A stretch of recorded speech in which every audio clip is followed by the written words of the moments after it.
Yo, good evening, USA, International, Canada, Long Island, aka Strong Island, plus the five spots of Brooklyn, Bronx, Manhattan, Staten Island, and Queens.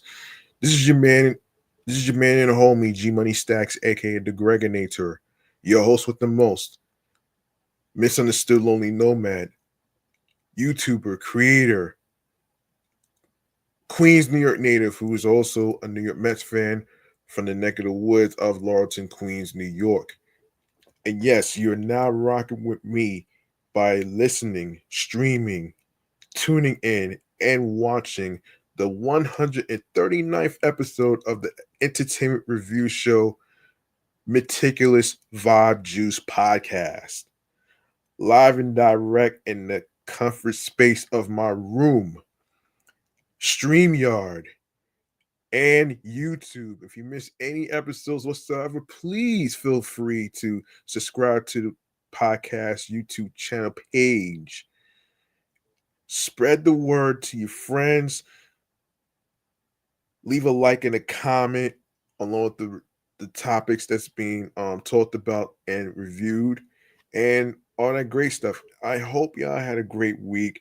Um, Today's weather wasn't too bad actually, so you know what I mean? And yeah, I wanted to make sure that I actually have enough topics to talk about in the upcoming and stuff, so I won't have to worry about running out of things to actually, go over and stuff.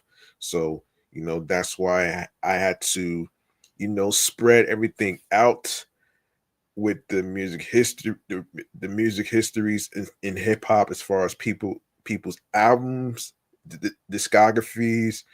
I even added I even added the video game segment and all that great stuff. So that way it's part of entertainment. All that's part of entertainment. So there you go, right there.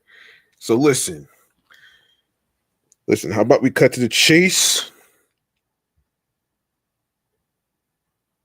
How about we cut to the chase and get started? We're gonna get into I don't have a music topic to talk about in today's episode because today's episode is going to be dedicated to the Avengers. In this segment of the Chillax Man Cave Popcorn Lounge. All right. And if you are new to the channel, in case you don't know, this is where I talk about some movie news and this is where I go over some movies that came out in previous years and of course this year. You just name it though, man. So let's get into it right. Let's get into it right here in this movie segment right here. All right. So let me just set this thing up here and then we are ready to go.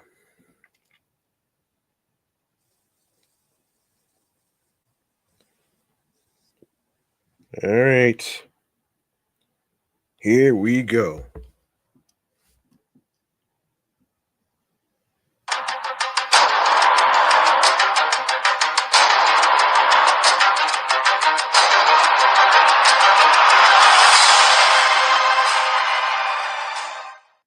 Today's episode is dedicated to the Avengers movie franchise.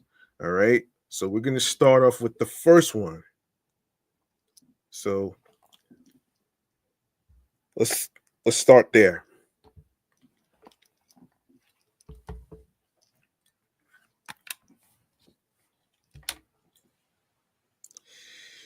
Yes. Marvel's The Avengers um is a 2012 American superhero film based on the Marvel Comics superhero team of the same name, produced by Marvel Studios and distributed by Walt Disney Walt Disney Studios Motion Pictures. It is the sixth film in the Marvel Cinematic Universe, written and directed by Josh Whedon. The film features an assembled cast including Robert Downey Jr., Chris Evans, Mark Ruffalo, Chris Hem- Chris Hemsworth, Scarlett Johansson, and Jeremy Renner as the Avengers alongside Tom Hiddleston, Stellan Skarsgård, and Samuel L. Jackson included. In the film, Nick Fury and the spy agency SHIELD recruit Tony Stark, Steve Rogers, Bruce Banner, Thor, Natasha Romanoff, and Clint Barton to form a team capable of stopping Thor's brother Loki from subjugating Earth. And guess what the movie's budget is? Between 220 to 225 million dollars. That's 220 to 225 million dollars.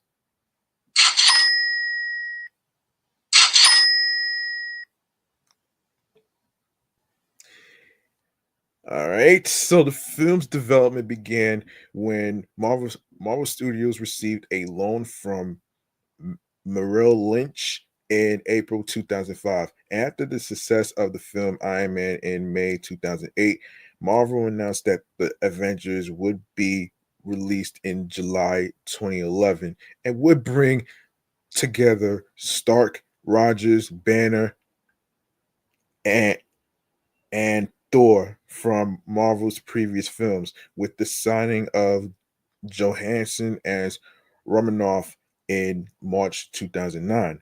Renner as Barton in June 2010, and Ruffalo replacing Norton as Banner in July 2010. Wow. No wonder the franchise is so fucking successful. You know what I'm saying? this this movie franchise is so successful, man. It's fucking successful. It's worth the watch. Um, yeah. Oh my gosh, man. Yeah, yeah, um, with the signing of Johansson as Romanoff in March 2009, Renner as Barton in June 2010, and Ruffalo replacing Norton as Banner in July 2010. The film was pushed back for a 2012 release. Whedon was brought on board in April 2010 and wrote the original screenplay by Zach Penn. Production began in April 2011 in Albuquerque, New Mexico, before moving to Cleveland, Ohio. In August, in New York City in September. The film has more than 2,200 visual effects shots. The Avengers premiered at the El Capitan Theater in Los Angeles on April 11, 2012, and was released in the United States on May 4th as the final film in Phase 1 of the MCU.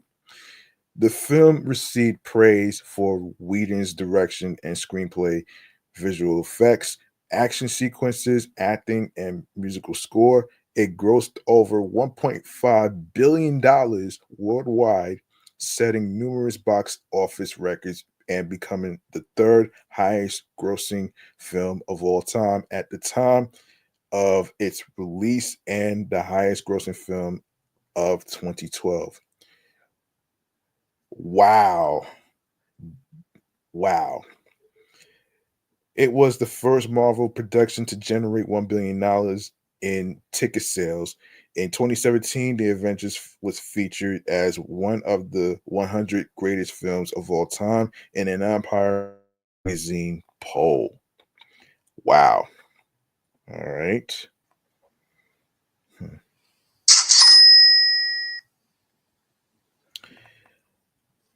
Um, it received a nomination for Best Visual Effects at the 85th Academy Awards, among numerous other accolades. Three sequels have been released: Avengers Age of Ultron, Avengers Infinity War, and Avengers Endgame. All right, we go to the reception.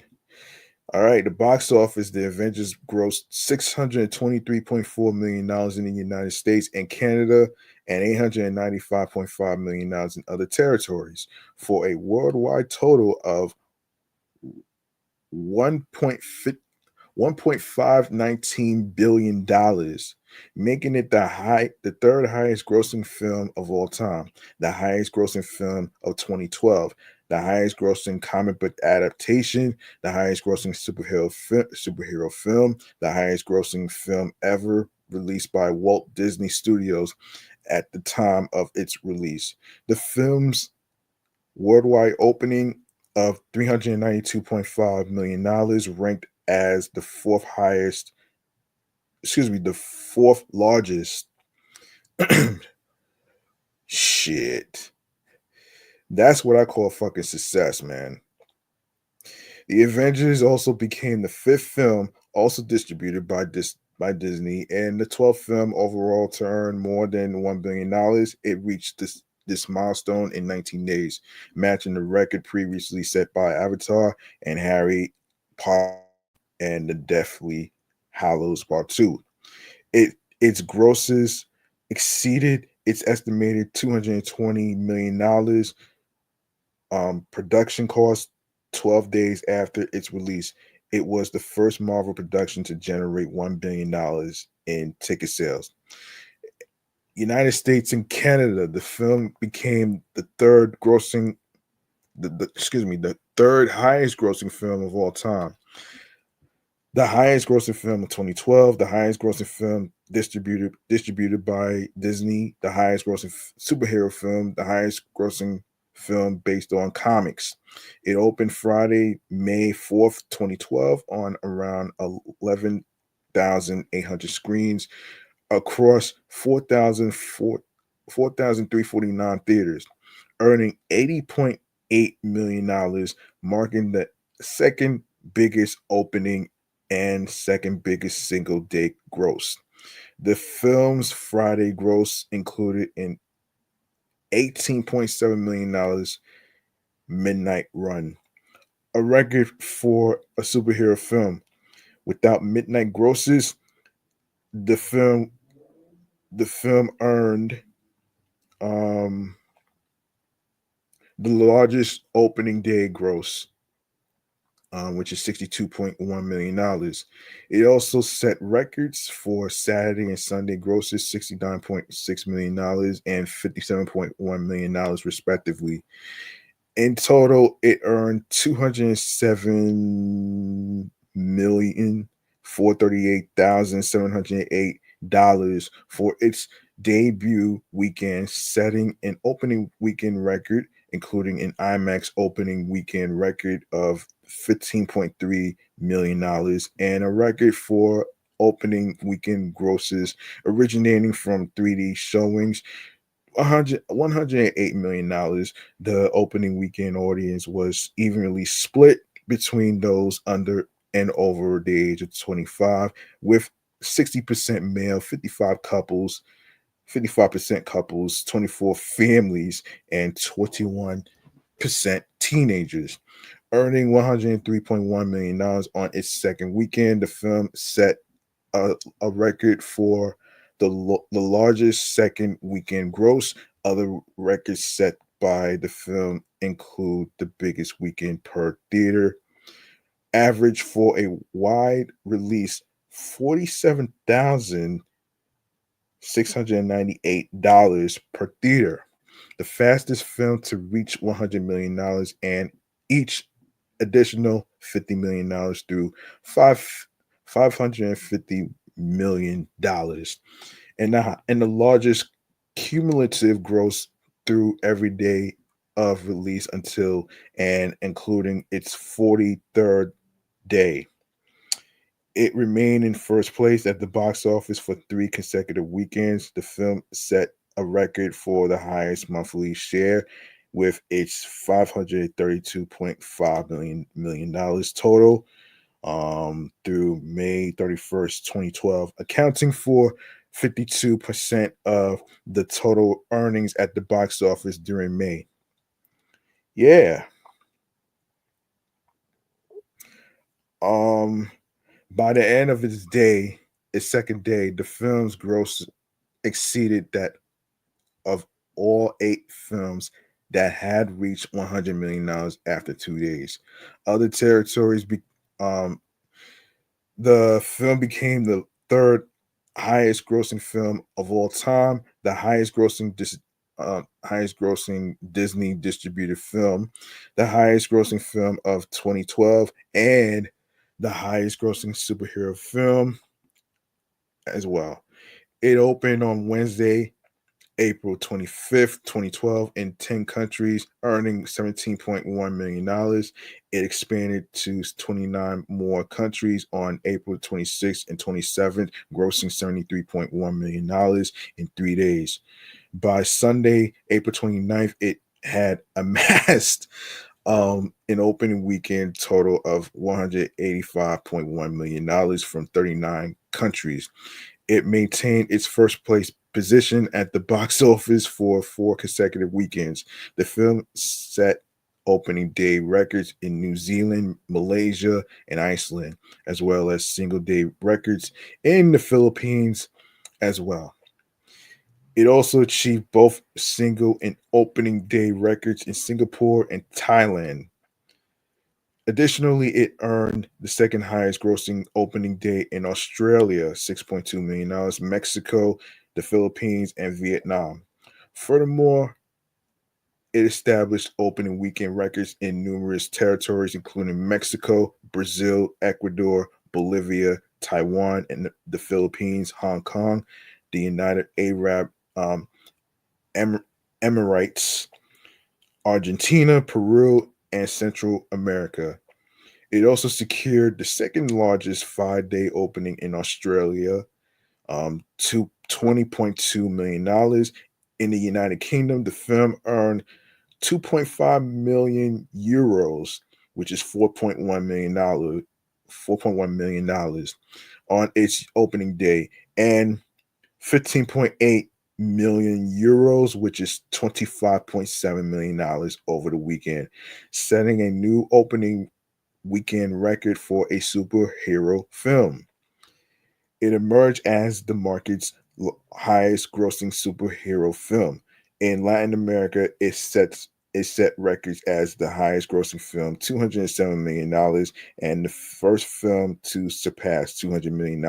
It also claimed the top spot as the highest grossing film in the Philippines, um, Singapore, and Indonesia. As of February 2021, the film's leading international markets were China, 83 million not $83 million, United Kingdom, $80.5 million, Brazil, $63.9 million, Mexico, $61.7 million, and Australia, $54.4 million. All right, critical response. Excuse me. The review aggregator Rotten Tomatoes reported an approval rating of 91% with an average score of 8.1 out of 10 based on 368 reviews. The website's critical consensus reads, in quote, thanks to a script that emphasizes its heroes, humanity, and a wealth of superpower set pieces. The Avengers lives up to its hype and raises the bar for Marvel at the movies. Metacritic, which uses a weighted average, assigned the film a score of 69 out of 100 based on 43 reviews, indicating generally favorable reviews. Audiences polled by CinemaScore gave the film a rare A plus grade on an A plus to F scale. Todd McCarthy of the Hollywood Reporter gave a positive review of the film, remarking, "It's clamorous. The Save the World story is one everyone's seen time and again, and the characters have been around for more than half a century in 500 comic book issues. But Whedon and his cohorts have managed to stir all the personalities and ingredients together so that the resulting dish However, familiar is irresistibly tasty again. To Rolling Stone journalist Peter Travers, the film epitomized an exceptional blockbuster. It's also the blockbuster, Travis said, and quote, I saw in my head when I imagined a movie that brought together the idols of the Marvel world in one shiny, stupendously exciting package. It's Transformers with a brain, a heart, and a working sense of humor. Justin Chang of Variety wrote, in quote, like a superior state of the art model built from reconstituted parts. Oh man, Joss Whedon's buoyant, witty, and robustly entertaining superhero smash up is escapism of a sophisticated order, boasting, boasting tonal assurance and rich reserves of humor that offset the potentially lumbering and avoidably formu formulaic aspects of the 143-minute team origin story. Kenneth Turan of the Los Angeles Times complimented the film's frenetic pace, while Roger Ebert of the Chicago Suns commented that it provides its fans with exactly what they desire. Whether it is exactly what they deserve is arguable. Conversely, A.O. Scott of the New York Times believed that the Avengers is hardly worth raging about. Its failures are significant and dispiriting. The light, amusing bits cannot overcome the grinding, hectic emptiness, the bloated cynicism that is less a shortcoming of the particular film than a particular, excuse me, a feature of the genre. The performances of several cast members were a frequent topic in the critiques. In particular, Mark Ruffalo's portrayal of Dr. Bruce Banner, the Hulk, was well received by commentators. Joe Newmeyer opined that his performance was superior to the rest of the cast, stating, Ruffalo is the revelation, turning Banner into a wry reservoir of calm, ready to become a volcano. Similarly, the New Yorker's Anthony Lane proclaimed Ruffalo's acting to be one of the film's highlights alongside Downey. The Village Voices Karina Longworth concluded. Ruffalo successfully refreshes the Hulk myth, playing Banner as a adorably bashful nerd genius who, in contrast to the preening hunks, uh, preening hunks on the team, knows better than to draw attention to himself. Travers asserted that the actor resonated a scruffy warmth and humor vibe, while Tehran felt that he surpassed predecessors Edward Norton and Eric Bana in playing the character.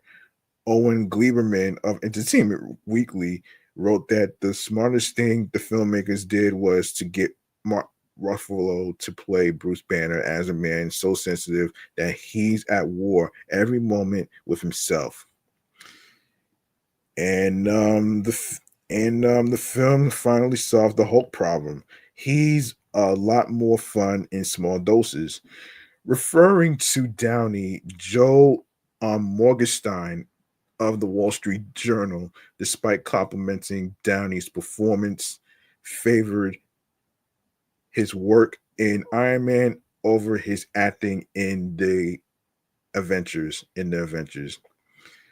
His Iron Man is certainly a team player, but Mr. Downey comes to the party with two inseparable superpowers: a character of established sophistication, the industrialist slash inventor, Tony Stark, a sharp tongued man of the world, and his own Quicksilver presence that finds its finest expression in self irony. Newmeyer praised Evans, stating that he accurately conveyed his character's internal conflicts. Commentators appreciated the character development and dialogue.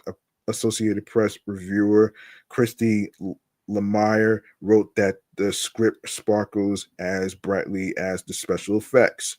These people may be wearing ridiculous costumes, but they are well fleshed out underneath. Scott suggested that certain parts of the film exuded a charm reminiscent of the Western film Rio Bravo.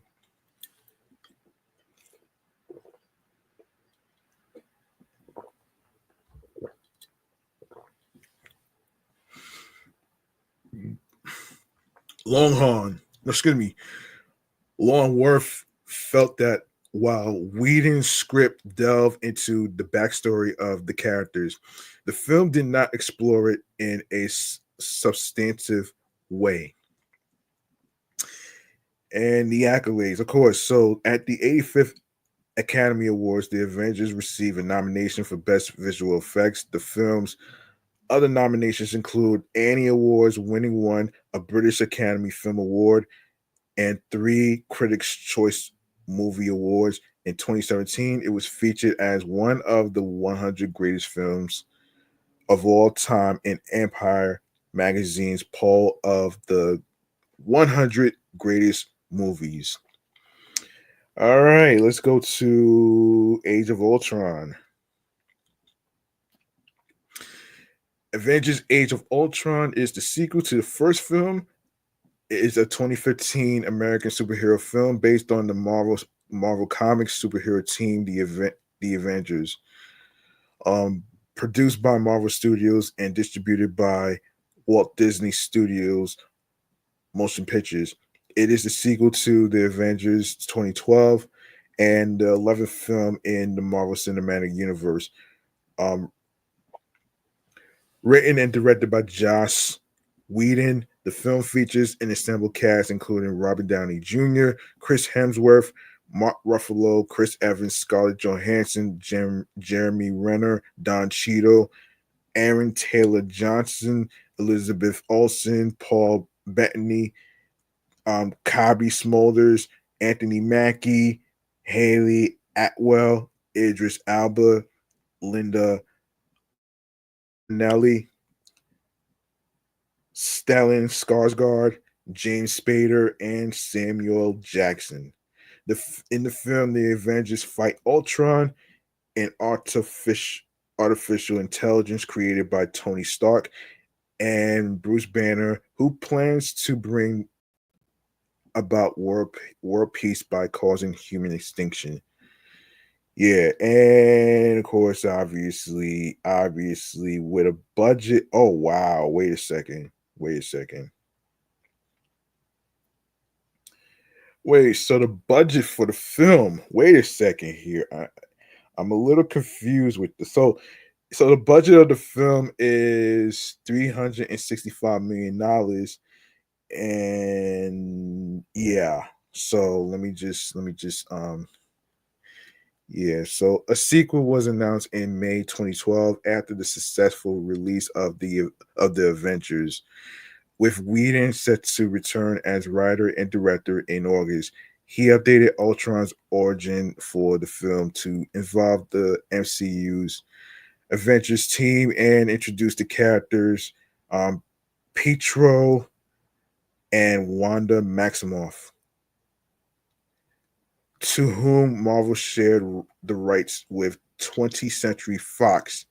Casting began in June 2013 with Downey re-signing. Second unit filming began in February 2014 in South Africa, with principal photography taking place between March and August, primarily at Shepperton Studios in Surrey, England. Additional footage was filmed in Italy, South Korea, Bangladesh, the state of New York, and around England, with an estimated net production budget of $365 million. The film is one of the most expensive ever made. Avengers Age of Ultron premiered in Hollywood, Los Angeles on April 13th, 2015, and was released in the United States on May 1st as part of phase 2 of the MCU. The film received generally positive reviews from critics and grossed over $1.4 billion dollars, becoming the fourth highest grossing film of 2015 and the fifth highest grossing film of all time during its run. Two sequels have been released, um, Avengers Infinity War and Avengers Endgame, which I'll get to next.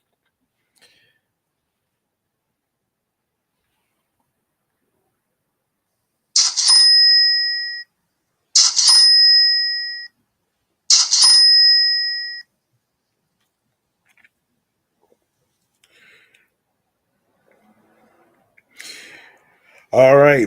The box office results for Avengers Age of Ultron grossed $459 million in the United States and Canada and $943.8 million in other territories, for a worldwide total of $1.403 billion, becoming the fifth highest grossing film at the time and the fourth highest grossing film of 2015.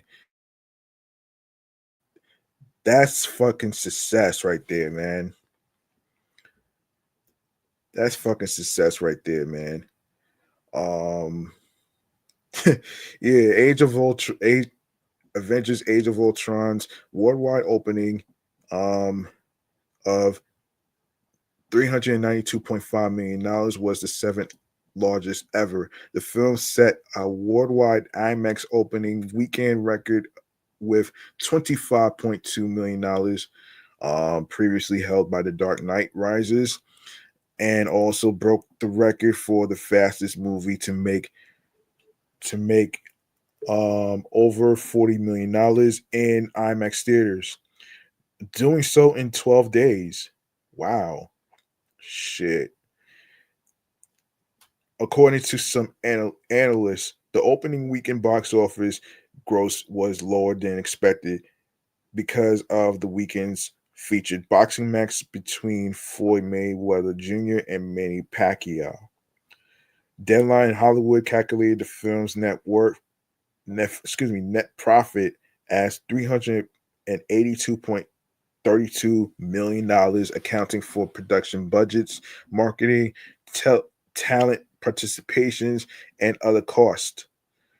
Box office grosses and home media revenues placed it fourth on their list of 2015's most valuable blockbusters.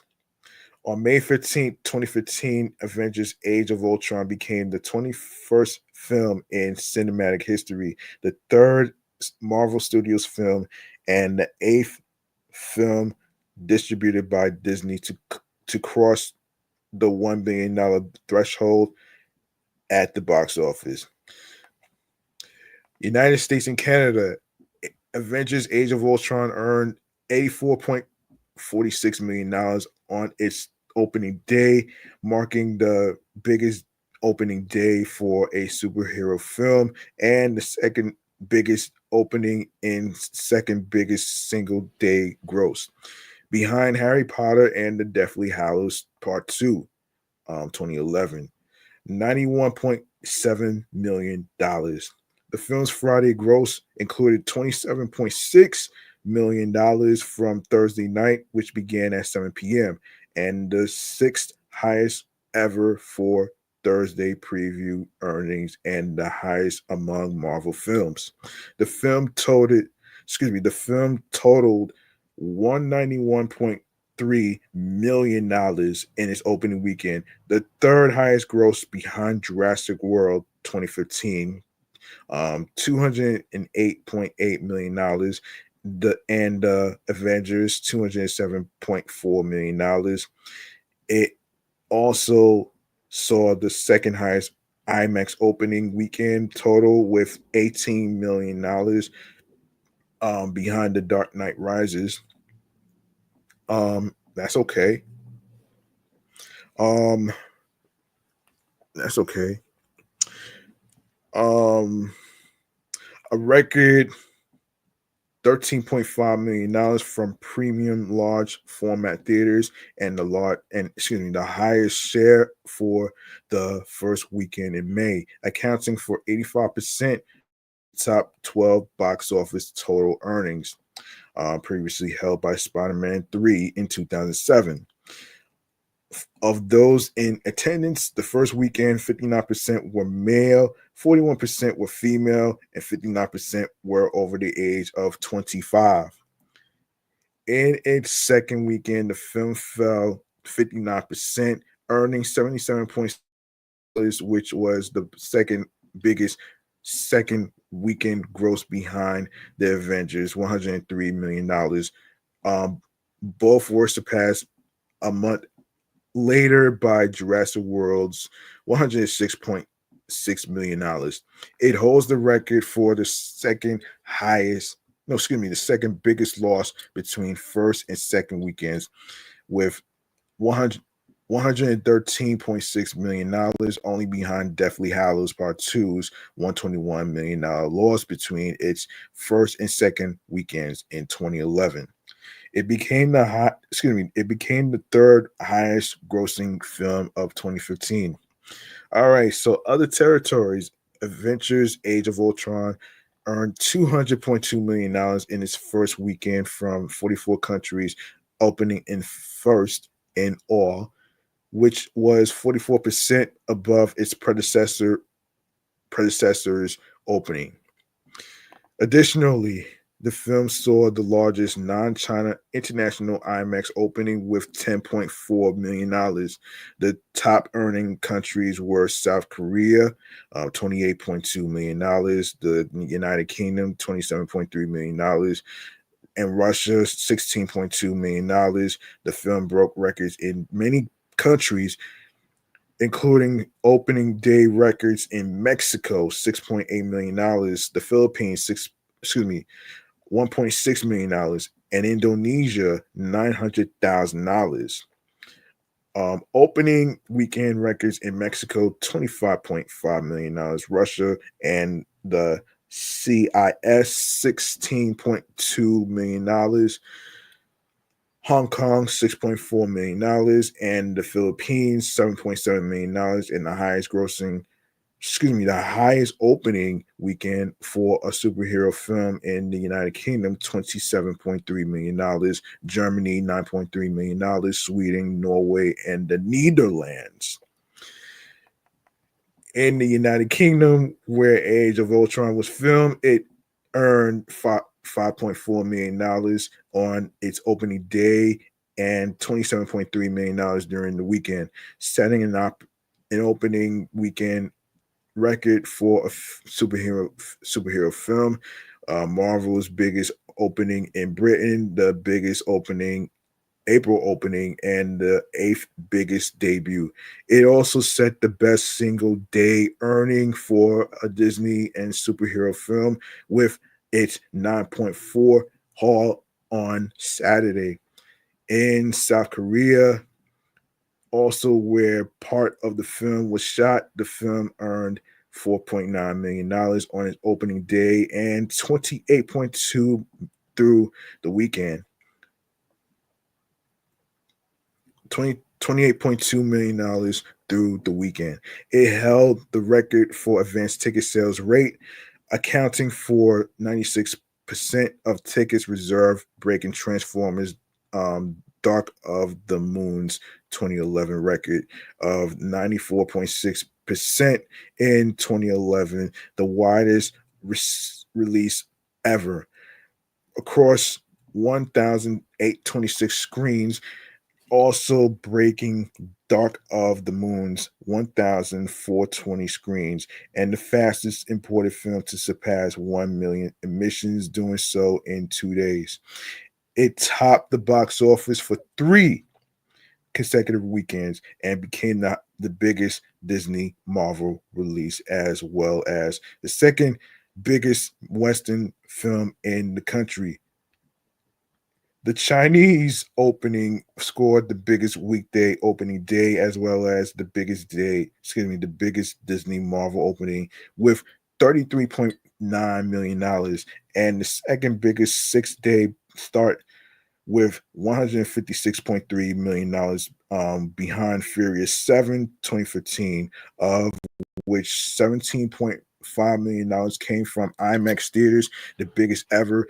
Age of Ultron also opened at number one in Japan in early July 2015 with $6.5 million dollars, and the highest opening weekend for the NMCU release.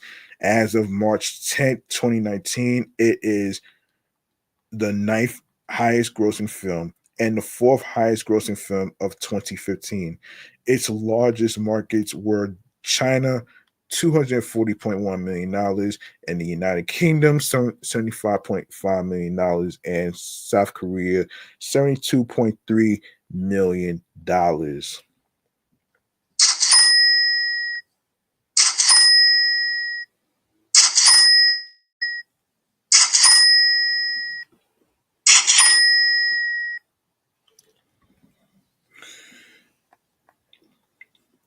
All right, critical response. The review aggregator Rotten Tomatoes reported an approval rating of 76.76% with an average score of 6.8 out of 10 based on 376 reviews.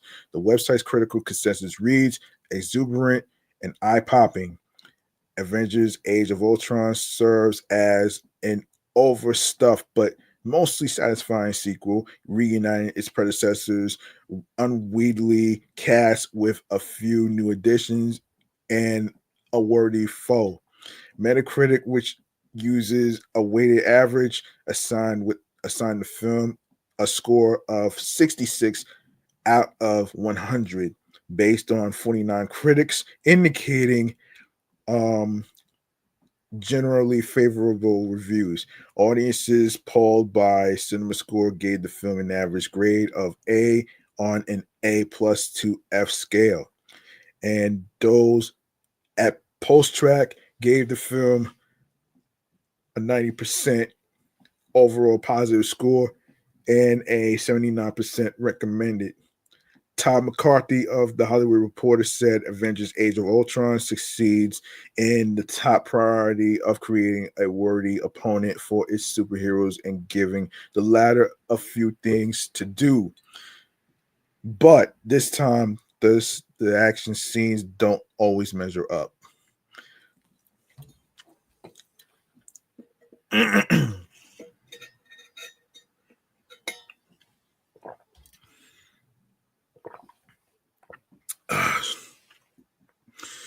Scott Fonders of Variety wrote, in quote, if this is what the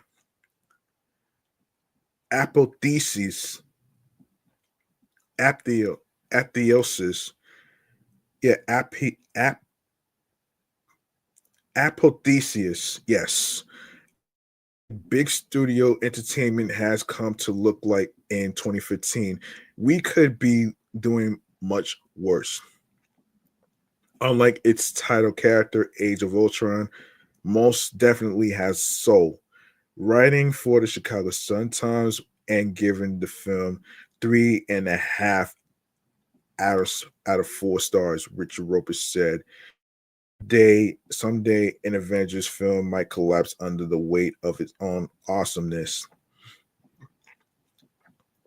I mean, how many times can we how many times can they save the world? But this is not that day. Peter Travers of Rolling Stone wrote, in quote, Age of Ultron is a whole summer of fireworks packed into one movie. It doesn't just go to 11. It starts here. Joss Whedon takes a few wrong turns. Oh man. Oh shit. Creating a jumble when the action gets too thick. But he recovers like a pro, devising a spectacle that's epic in every sense of the word, excuse me. Matt Zoller Sites of RogerEbert.com gave the film 3 out of 4 stars, stating that despite being bigger, louder, and more disjointed than its predecessor, it's also got more personality, specifically Whedon's, than any other film in the now 7-year-old franchise. Helen O'Hara of Empire praised the interactions between the characters, the action set pieces, and Whedon's ability as a director in her review, stating that the film redefines the scale we can expect from our superheroes.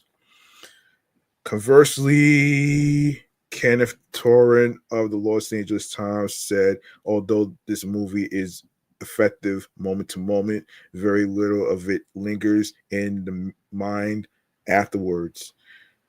The ideal vehicle for our age of immediate sensation and infant gentrification, it disappears without a trace almost as soon as it's consumed. Scott Mendelson of Forbes said, Avengers Age of Ultron plays like an obligation, a box to be checked off on a list before all parties move the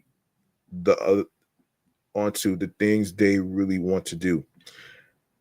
Manola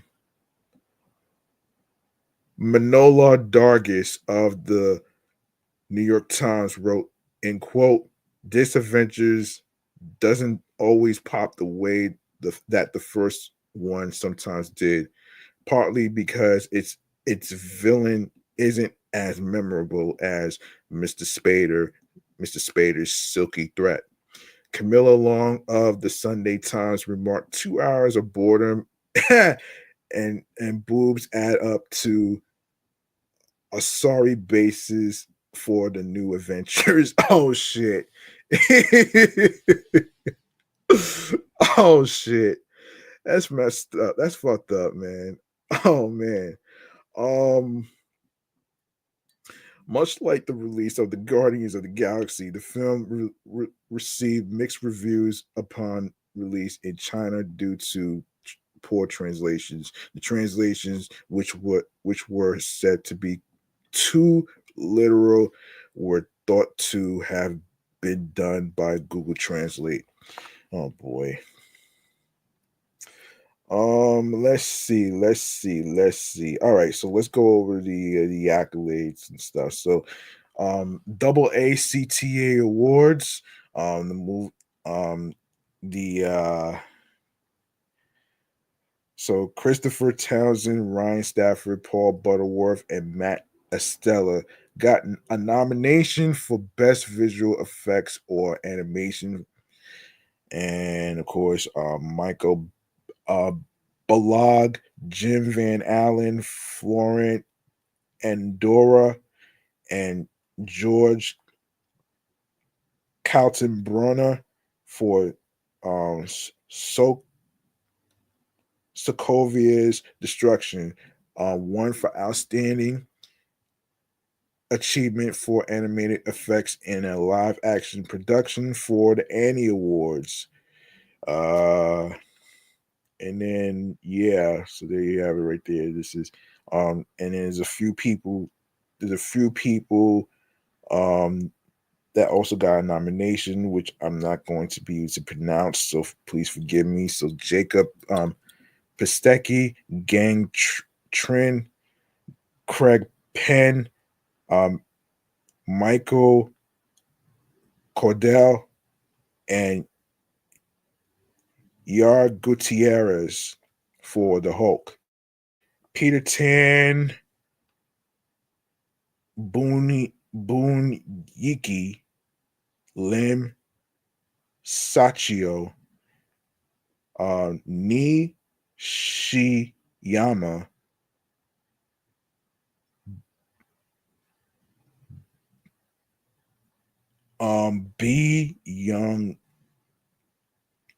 B Young Hee Cho, and Roy Tan for Ultron. All right, so we go to the Golden Trailer Awards. Revealed by most motion for best motion and title graphics, and strings by motion. Um, both won for best summer blockbuster trailer and best sound editing. All right, so let's go to Hollywood Music and Media Awards. Danny Elfman and Brian Tyler got a nomination for Best Original Score in a Sci-Fi Fantasy Film, and of course, Josh Whedon got a nomination for Best Dramatic Presentation Long Form for the Hugo Awards, and Avengers Age of Ultron got a nomination for um, the Movie Guide Awards in Best Movie for Mature Audiences. And we go to the MTV Movie Awards, Age of Ultron, Chris Evans, um, James Spader, um, the movie Robert Downey Jr. versus Mark Ruffalo. They all got nominations for Movie of the Year, Best Hero, Best Villain, Best Virtual Performance, Ensemble Cast, Best Fight, and yeah. So, and of course, the Nickelodeon Kids Choice Awards. Um, the movie and the movie and the actors, um, Chris Evans, Chris Hemsworth, Robert Downey Jr., Scarlett Johansson. They all got a nomination for favorite movie actor, and favorite movie actress. And let's see, the People's Choice Awards. The movie, the movie got a nomination for favorite movie, Avengers Age of Ultron, and favorite action movie, favorite movie actor. Um, Scarlett Johansson got a nomination for favorite movie actress. Robert Downey Jr. got nominated again for favorite action movie. Chris Hemsworth won for favorite action movie actor. And of course, Scarlett Johansson got a nomination for favorite action movie actress. Saturn Awards. This is interesting. Um, Saturn Awards. So, Avengers: Age of Ultron, Best Comic to Film Motion Picture. Paul Bettany got a nomination for Best Supporting Actor. Alexandra Byrne won for Best Film Costume Design. Um, Paul Corbild, Chris Townsend, Ben Snow, Ben Snow. Oh shit. And Paul Butterworth all got a nomination for Best Film Special and Visual Effects. Teen Choice Awards, the movie Avengers Age of Ultron got a nomination for Choice Movie Sci-Fi and Fantasy. And Chris Hemsworth, Robert Downey Jr., um, Scarlett Johansson, they all got a nomination for Choice Movie Actor, Sci-Fi, and Fantasy. Scarlett Johansson got a nomination for Choice Movie Actress, Sci-Fi, Fantasy, and Chris Evans won obviously for Choice Movie Scene Stealer. Elizabeth Olsen, Choice Movie Breakout Star, got a nomination for the Teen Choice Awards. Visual Effects Society Awards. Um, Jacob um, Pistecki, Lana Lon, John Walker, and Sean Comer for Hulk got a nomination for Outstanding Animated Performance in a Photoreal Feature. And Michael Balog, excuse me, Jim Van Florent Endora, and George Colton Brunner for Hulk versus Hulkbuster got a nomination for outstanding um outstanding simulations and a photoreal feature. And of course, Howie Weed, Robert Marinick, Daniel Gonzalez, and Miriam Catron for Hulkbuster got a nomination for Outstanding Models in a Photoreal or Animated Project. Let's see. Now we go to Infinity War. Yes. Um, Avengers Infinity War is a 2018 American superhero film based on the Marvel Comics superhero team, The Avengers, produced by Marvel Studios and distributed by Walt Disney Studios Motion Pictures. It is the sequel to The Avengers and Avengers Age of Ultron 2012, 2015, and the 19th film in the Marvel Cinematic Universe, directed by Anthony and Joe Russo and written by Christopher Marcus and Stephen McFeely.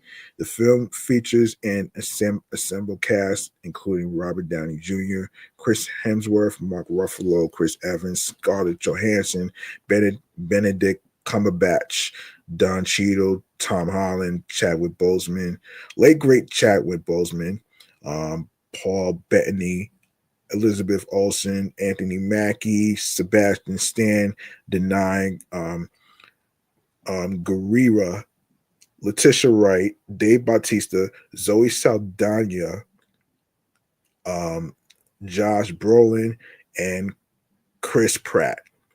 In the film, the Avengers and the Guardians of the Galaxy attempt to stop Thanos from collecting the six powerful Infinity Stones as part of his quest to kill half of all life in the universe.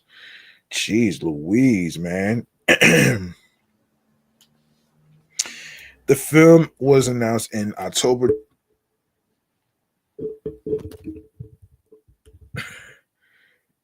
Yeah, so the film was announced in October 2014 as Avengers Infinity War Part 1. The Russo brothers came on board to direct the April to direct in April 2015, and a month later, Marcus and McFeely signed on to write the script for the film, which draws inspiration from Jim Starlin's 1991 comic book, The Infinity Gauntlet, and Jonathan Hickman's 2013 comic book, Infinity. Hold up a second, folks.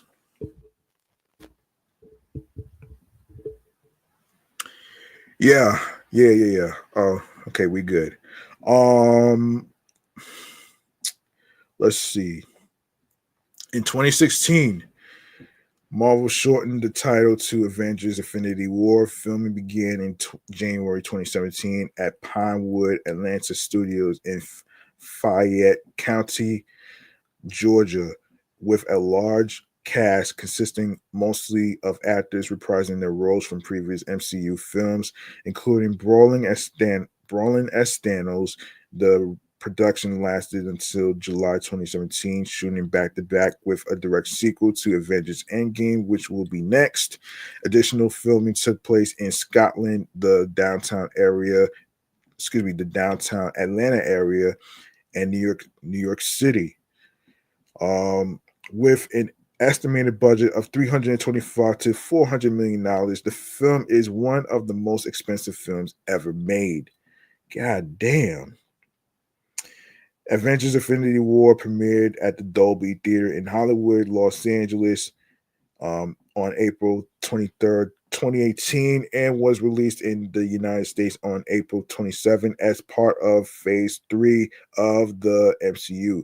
The film received praise for Brolin's performance and the Russo brothers' direction, as well as the visual effects, action sequences, dark tone, and musical score. It was a major box office success, becoming the fourth film and the first superhero film to gross over $2 billion worldwide, breaking numerous box office records and becoming the highest grossing film of 2018 and the fourth highest grossing film at the time of its release, both worldwide and in the United States and Canada.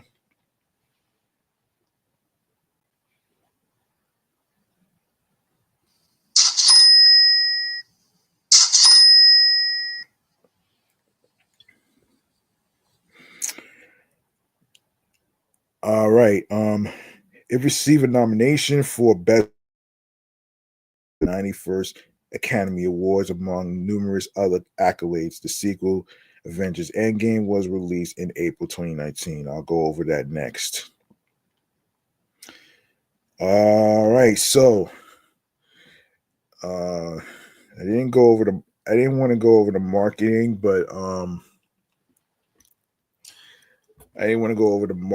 but I wanted to actually go through the reception and stuff. So I'll do the marketing for future movies next time. Anyway, Avengers Infinity War grossed $678.8 million in the United States and Canada and $1.374 billion territories for a worldwide total of $2.052 billion, becoming the fourth highest grossing film of all time, the highest grossing film of 2018, the highest grossing MCU film rather, and the highest grossing superhero film.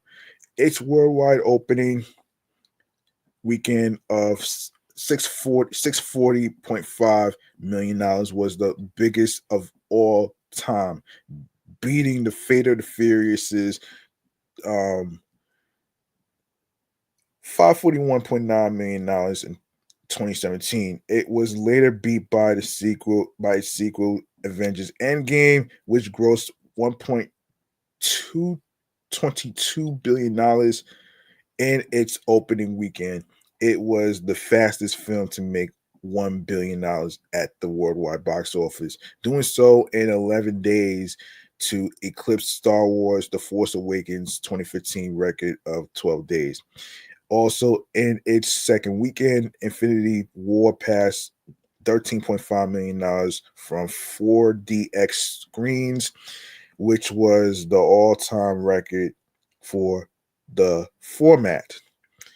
On June 12th, 2018, Avengers Infinity War passed the $2 billion mark at the worldwide box office, becoming the fourth film to cross that milestone after Avatar, Titanic, and The Force Awakens. Crossing the mark in 48 days, it was the second fastest to that point after Avatar's 47-day record and the 11-day record of Avengers Endgame.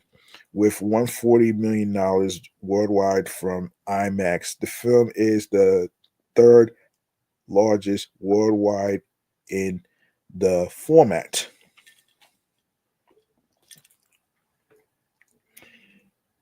Behind Avatar and The Force Awakens, and the largest for a Marvel film. Deadline Hollywood calculated the film's net profit as $500 million, accounting for production budgets, marketing, talent participations, and other costs, box office grosses, and home media revenues placed it first on their list of 2018's most valuable blockbusters. Shit, that's great. That's fucking great, man. Pre-sale ticket records.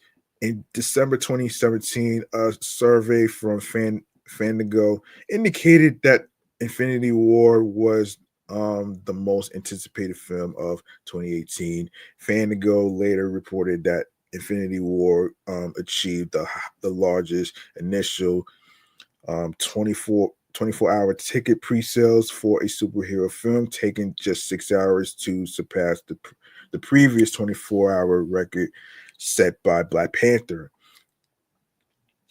Adam Tickets reported that Infinity War sold more tickets in its first pre-sales than Black Panther sold in its first month.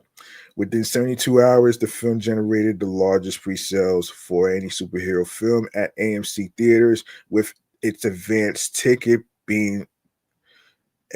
sales being 257.6% ahead of Black Panther's 751.5%, ahead of Captain America's Civil War, and 1,106.5% ahead of Avengers Age of Ultron during the same time frame.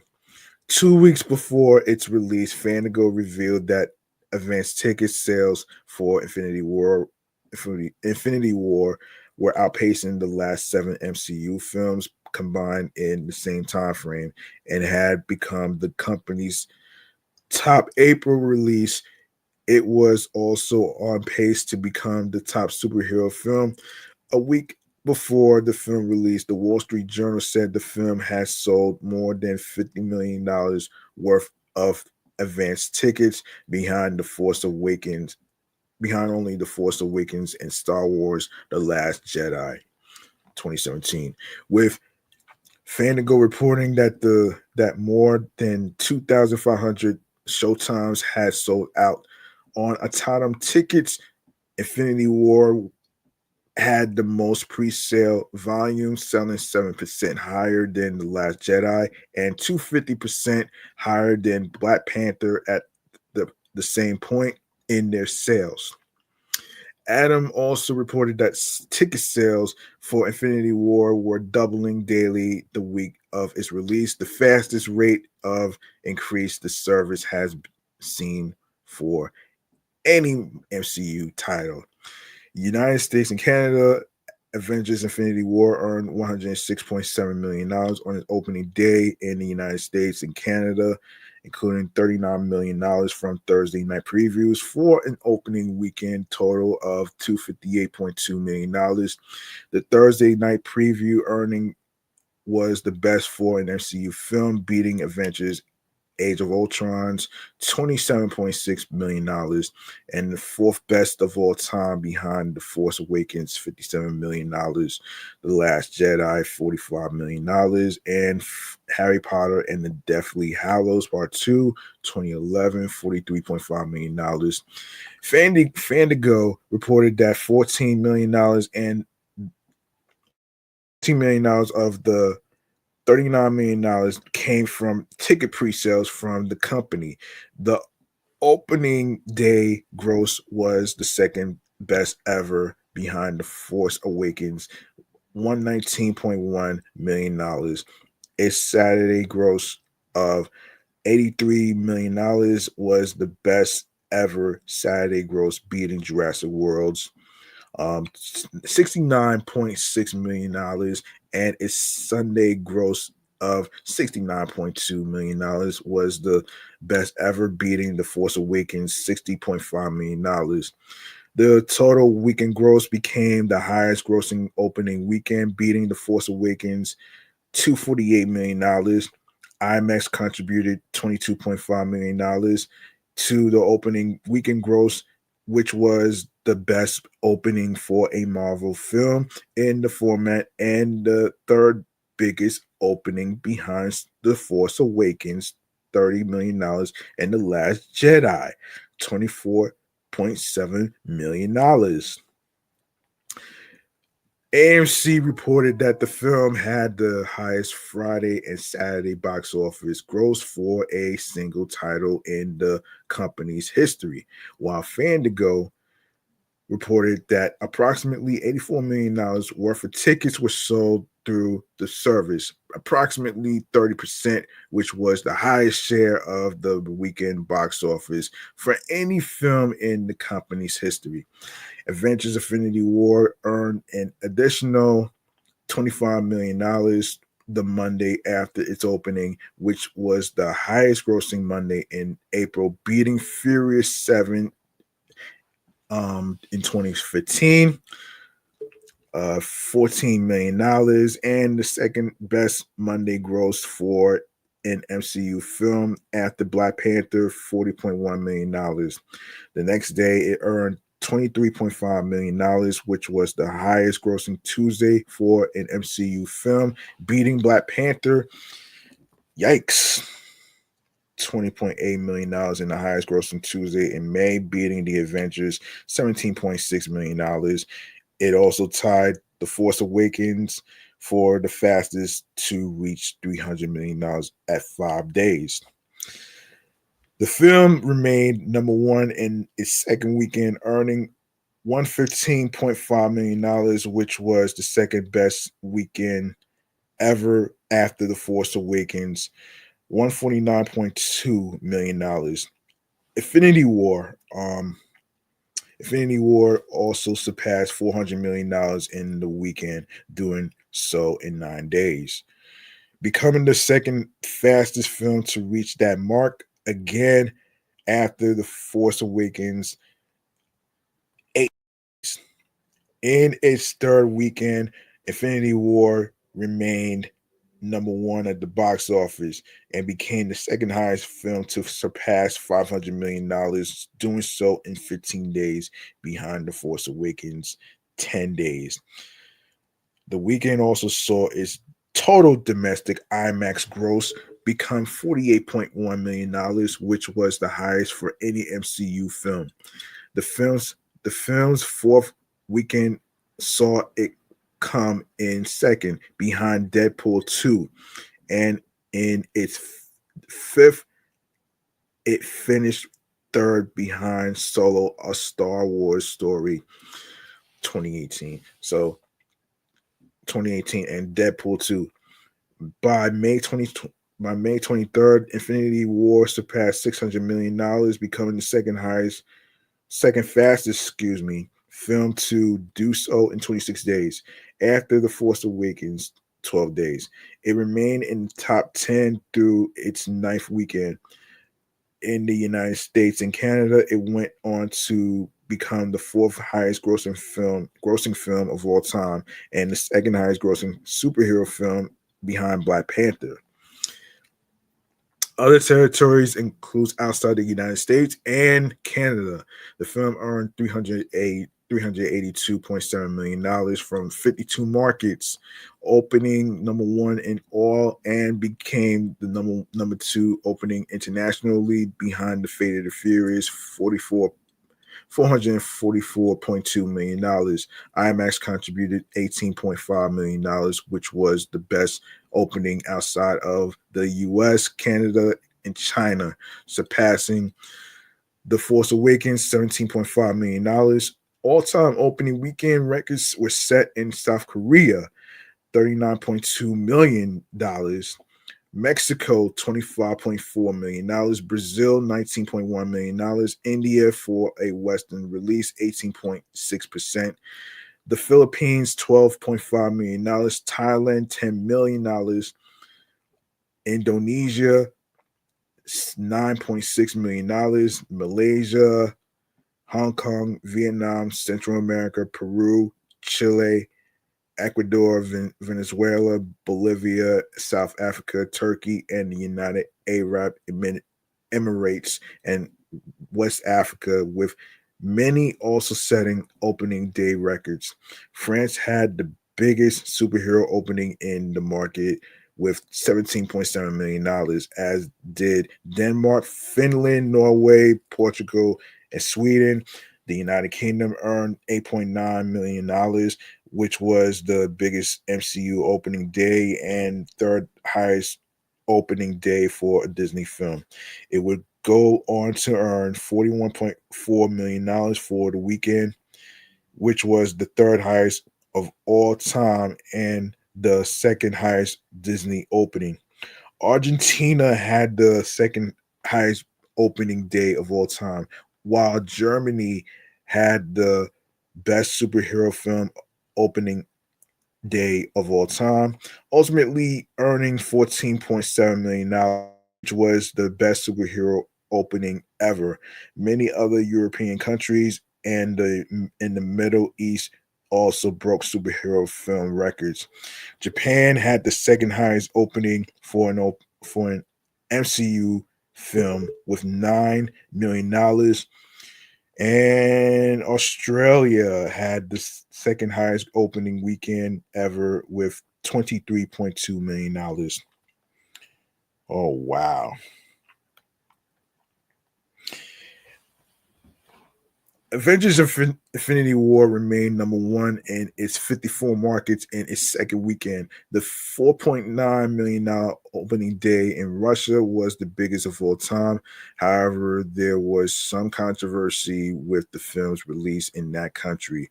Originally, the Russian government ordered it to be released on May 11th, but after the scandal, the government made concessions and agreed to let it premiere on May 3rd with a condition that on May 9th, during the Victory Day, the only Russian films would be played in the cinema theaters. Infinity War was also the first film in Russia to sell more than 1 million tickets in a single day, and on to gross $17.6 million in the market. A new opening weekend record.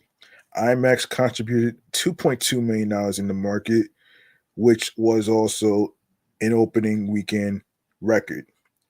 In its first weekend, the film remained number one in a majority of its markets. Infinity War opened in China to $200 million. RMB 1.2 $1.266 billion, which was the second highest opening weekend in local currency behind the Fate of the Furious, $184 million, and of course $1.352 million RMB. I'm not sure what that shit stands for, but I will. What the hell does that even mean, actually? But as a matter of fact, let me look this up real quick, man. Let me look this up real quick, folks. Give me 1 second. Give me 1 second, folks. What does RMB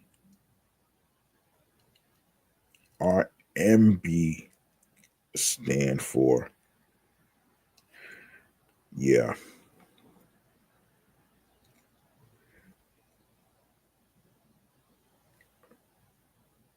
What is it? Hold on a second. Renminbi. Renminbi. Renminbi. Renminbi. Okay. So this is basically people's money and people's currency. That's basically what that is. All right. All right. All right, let me keep going here actually.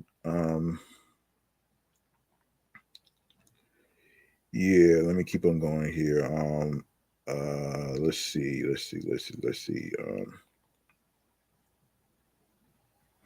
Yes, IMAX contributed $20.5 million, which was the third largest opening in China. Infinity War also broke China's pre-sale record of $400 million. Um, yuan which is 63 million dollars. In India, Infinity War became the first Hollywood film to earn over 2 billion net, which is $29.7 million, and also became the highest grossing MCU film in the United Kingdom.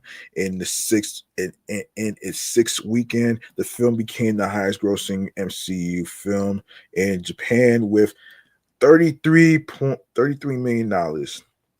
The film became the highest grossing release ever in Brazil, Indonesia, the Philippines, Central America, Bolivia, Venezuela, Latin America as a region, Mexico, Chile, Ecuador, Peru, Malaysia, Singapore, India for a Western release, Vietnam, Indonesia, Thailand for a Western release, and Mongolia, the second highest in the Asia Pacific region, Hong Kong and South Korea, and the third highest in China. It is also the highest grossing superhero film in many European countries, including the United Kingdom. As of June 17th, 2018, the film's top markets are China, uh, $373.4 million, the United Kingdom, $95.7 million, and South Korea, $92.8 million. The film is the highest grossing film of all time in territories outside the United States and Canada.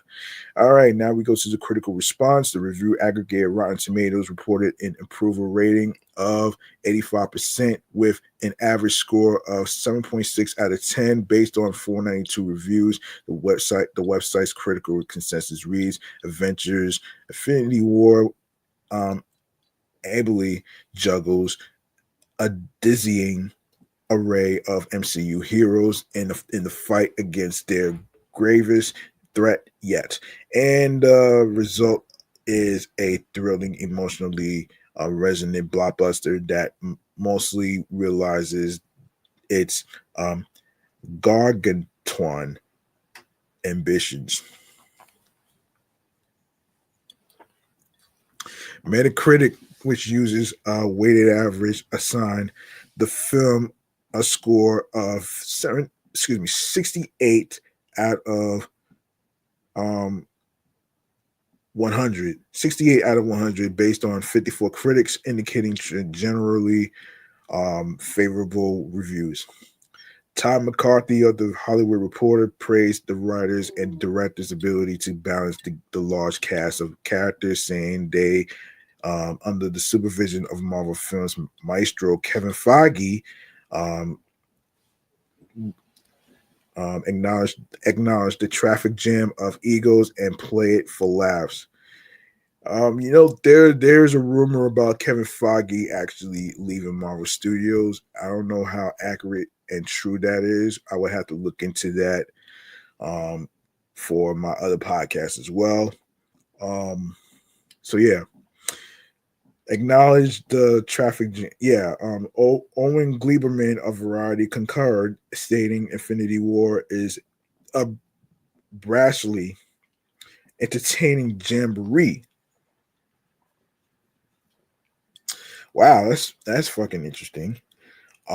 Structured to show off each hero or heroine and give them just enough to do, and to update their mythologies without making it all feel like homework. Yeah, Rolling Stones' Peter Travers said the film is too much of a good thing and wrote, the Russo brothers have clearly never learned the concept that less is more. Dave used the premise of an Avengers reunion to put on a fireworks explosion of action and laughs that won't quit. Richard Roper of the Chicago Sun-Times called it Marvel's biggest and the most ambitious movie yet, but concluded it's certainly not the best. However, there's plenty of action, humor, and heart, and some genuinely effective, dramatic moments. Roper went on to praise the film's cast and Josh Brolin in particular, whom he called the film's most interesting performance. Gleberman called Brolin's motion capture performance supremely effective and said Brolin infuses Thanos with his eye, slit-eyed, manipulative glower, so that the evil in this movie never feels less than personal. McCarthy wrote, considered reading of the character bestows this conquering beast with an unexpectedly resonant emotional dimension, making him much more than a thick stick figure of a supervillain. Gleeman also praised the film's action sequences, saying Infinity War brims with intensely spectacular combat sequences, even if the question of who's going to win each one has that extravagantly arbitrary could Mighty Mouse beat up Superman quality. McCarthy called the scale of the action astonishing, and Travers wrote, in quote, Avengers Infinity War leaves viewers up in the air, feeling exhilarated and cheated at the same time. Damn. Are aching for a closure that never comes. Josh Spiegel, also of the Hollywood Reporter, said the film takes a cue from the ending of the Empire Strikes Back in its supersized finale. This is the equivalent of Han Solo frozen in the carbonite on steroids. Oh shit. That's messed that's messed up, man. A.L. Scott of the New York Times criticized the film's reliance on other films in the Marvel Cinematic Universe, saying, considered on its own as a single, nearly 2 hour, 40-minute movie, Avengers Infinity War makes little sense, very little sense, but conceded that it was never meant to be viewed or judged in isolation. Yeah, fuck the damn critics. You can watch any movie you want, though. It doesn't matter. Doesn't matter how the perfection of the performance is, man. You know what I'm saying? Richard Brody of the New Yorker agreed, stating the insubstantial, insubstantial, insubstantial, substantial, insubstantiality of the film isn't due to the infinite yet flimsy um, male ability of CGI gimmicky, but instead to the dispersion of its drama throughout the many cinematic installations set in the Marvel Cinematic Universe. Stephanie Zacharek of Time said it isn't really a beginning, but more of a middle or an end with a new piece of yarn attached. You need to have seen and internalized every one of the previous 18 Marvel Cinematic Universe movies to fully get it. Justin Chang of the Los Angeles Times called it a brisk, propulsive, occasionally rousing, the borderline gutsy continuation of a saga that finally and sensibly seems to be drawing to a close, but called its ultimate bid for catharsis, catharsis unsuccessful, since the Marvel assembly line is not stopped from chugging ahead with its signature polished me- mechanized efficiency. Scott also criticized the action sequences, calling them tedious and predictable, and surely the most expensive parts of the movie, but the most seems less like an imaginative tool than a substitute for genuine imagination. Likewise, Zakaric said, there's no pacing in Avengers Infinity War. It's all sensation and no pulse. Everything is big all the time. Yeah, but what do you expect, man? I mean, you can't. What do you expect? Audiences polled by Cinema Score gave the film an average grade of A on an A plus scale, F scale. Rather, excuse me.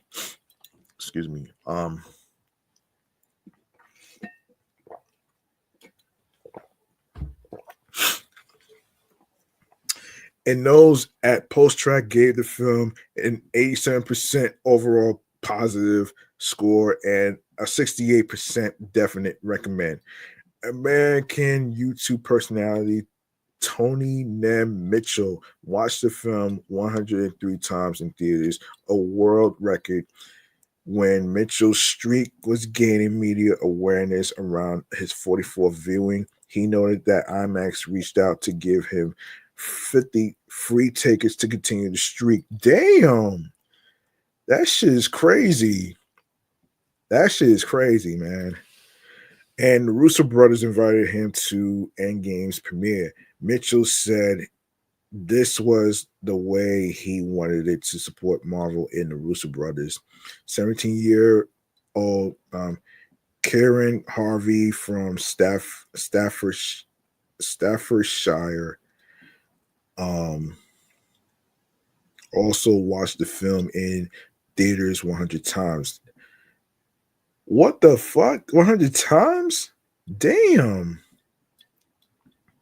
Harvey stated that he didn't plan on seeing it this many times. It just sort of happened, adding that Infinity War just felt so different to anything I ever seen before, and I just love it so much.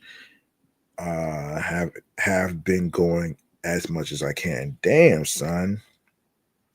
The ending of the film sparked various internet meme reactions, including one referencing Spider-Man saying he does not feel good as he disintegrates, which was applied to other things.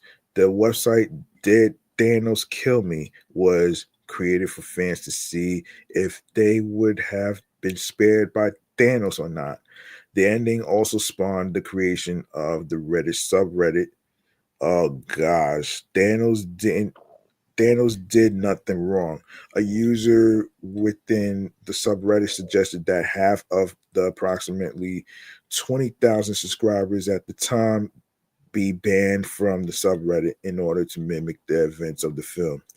After the community agreed to the measure, the moderators approached Reddit's administrators to see if the mass ban would even be possible.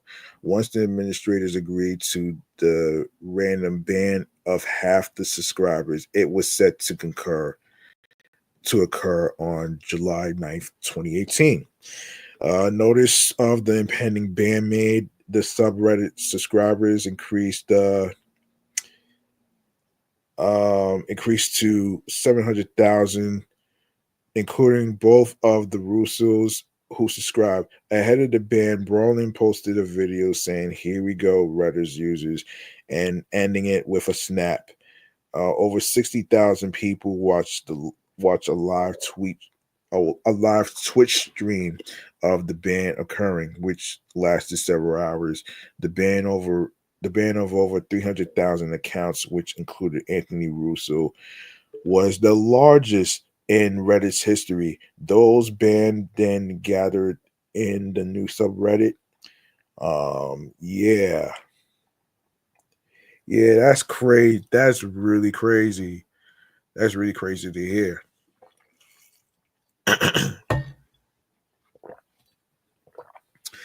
That's fucking crazy to hear. One Reddit user who participated described the band as embodying the spirit of the internet, with people banding together in a mass around something relatively meaningless but somehow decidedly awesome and hilarious. Andrew Tagani of Screen Rant said this showed how impactful the film has already become to pop culture. It is also a testament to how valuable fan interaction can be can be via social media. And at the 91st Academy Awards, Avengers Infinity War received a nomination for Best Visual Effects. The film's other nominations also include an Annie Award, a British Academy Award, and two Critic Choice Awards, among others.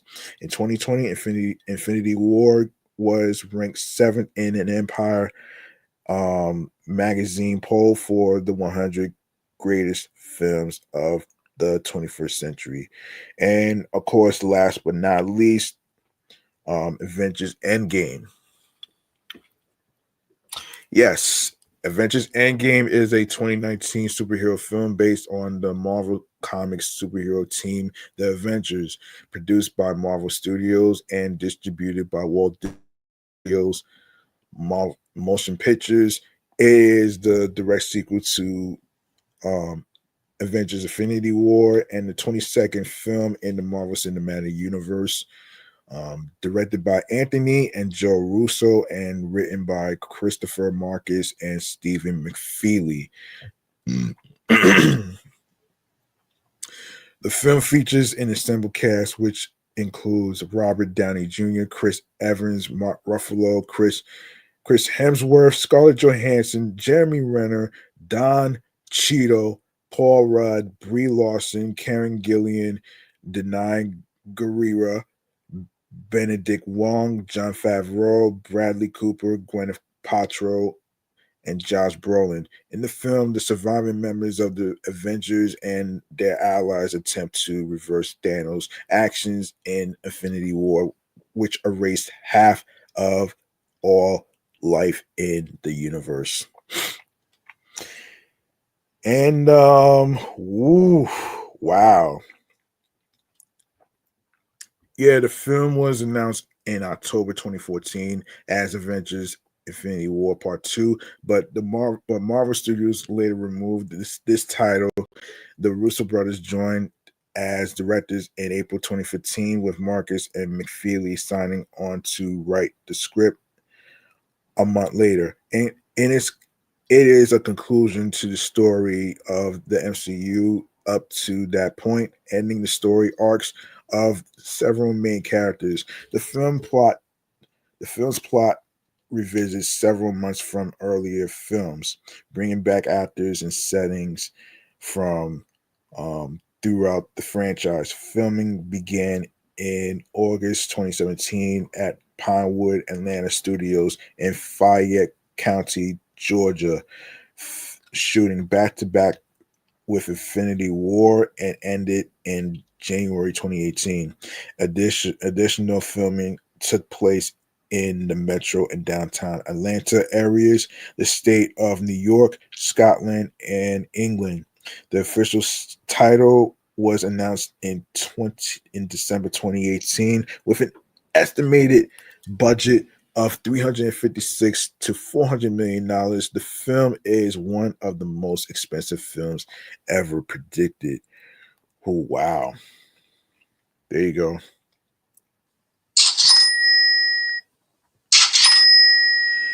Yeah.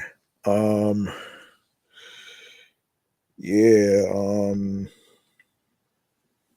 Avengers Endgame premiered at the Los Angeles Convention Center on April 22nd, 2019, and was released in the United States on April 26th as part of Phase 3 of the MCU. The film received praise for its direction, acting, musical score, action scenes, and emotional weight, with critics lauding its culmination of the 22 film story. It grossed $2.799 billion worldwide, surpassing Infinity War's entire theatrical run in 11 days and setting a number of box office records. It was the highest grossing film of all time from July 2019 to March 2021. The film was nominated for Best Visual Effects at the 92nd Academy Awards, among numerous other accolades. Two other films, Avengers Doomsday and Avengers Secret Wars, are scheduled for release in 2026 and 2027, respectively. Yeah, so wait a second. Yeah, so the box office, Avengers Endgame grossed $858.4 million in the United States and Canada, 1.941 billion in other territories for a worldwide total of $2.799 billion. It was the highest grossing film of all time until it was surpassed by Avatar due to the 2021 re-release in China, and was the second highest grossing film of all time in the United States and Canada. Gone with the Wind remains the highest grossing film adjusted for inflation, and Avengers Endgame is the fifth highest grossing film of all time worldwide. The film had a worldwide opening of $1.2 billion, the biggest of all time, and nearly double Infinity Wars' previous record of $640 million. It is the fastest film to reach the $1 billion and $1.5 billion marks. Um, Doing so in 5 and 8 days, respectively. Deadline Hollywood estimated that the film would break even 5 days after release. Unheard of for a major studio tentpole during its opening weekend. The website calculated Avengers Endgame's final net profit as $890 million, counting for production budgets, marketing, talent participation, and other costs. Box office grosses and home media revenue placed it first on its list of 2019's most valuable blockbusters. On May 4th, the film's earnings at the global box office surpassed the theatrical run of Infinity War. It was the fastest film to gross $2 billion worldwide, reaching that threshold in 11 days. Avatar did so in 47 days. Avengers Endgame was the fifth film to surpass this threshold after Avatar, Titanic, um, Star Wars, The Force Awakens, and Infinity War, and reached the $2.5 billion mark in 20 days. After 20 days, Avatar did so in 72. Pre-sales. Endgame was Pre-sale records. Endgame was one of 2019's most anticipated films of 2019 in late December 2018, ranked second by IMDb and first by Fandango and Atom Tickets due to high demand when pre-sale tickets became available in the US on April 2nd, 2019. Customers on Atom Tickets and Fandango experienced long wait times and system delays. AMC Theaters website and app crashed for several hours. Fandango announced that the film was its top selling pre-sale title for the first 24 hours, breaking Star Wars The Force Awakens record in 6 hours. Adams said that the film was the website's best-selling first-day film, outselling Aquaman by 4 times. And Regal Cinemas reported that Endgame has sold more tickets in its first 8 hours than Infinity War did in its first week. The film grossed $120 to $140 million in pre-sales. Fandango announced that the day before release that Endgame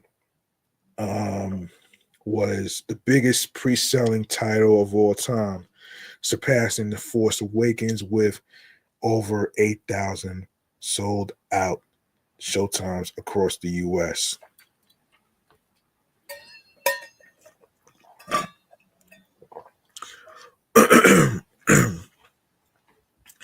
Yeah. And India, the film sold 1 million tickets in one day for its English, Hindi, Tamil, and Telugu language screenings. 18 tickets were sold every second. In China, pre-sale tickets became available on April 12th. A record 1 million were sold in 6 hours, surpassing Infinity Wars first 24-hour total total in the first hour and earning $114.5 million. Um, so yeah, in pre-sales, that's $770 million. All right, so on April 4th, industry tracking projected that the film would gross $200 to $250 million domestically during its opening weekend.